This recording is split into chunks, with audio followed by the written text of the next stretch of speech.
In this video, I will show you how to download Geometry Dash on your PC. To download Geometry Dash on your computer, follow this simple and quick step-by-step tutorial. Open your browser and search for BlueStacks.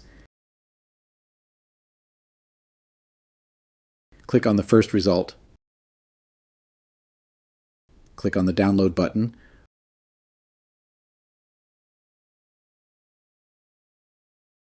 Open your download folder. Double-click on the installer.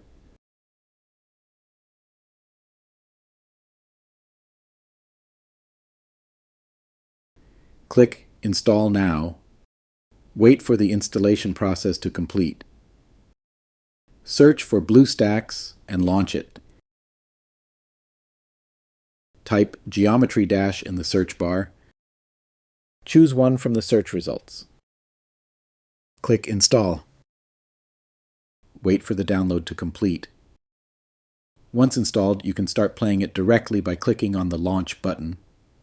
This method allows you to enjoy Geometry Dash on a larger PC screen with better controls. Feel free to reach out if you encounter any issues during the process. If this video helps you out, please leave a like and subscribe. Comment below if you have any questions. If you need further assistance, consider hiring a professional using the link in this video below.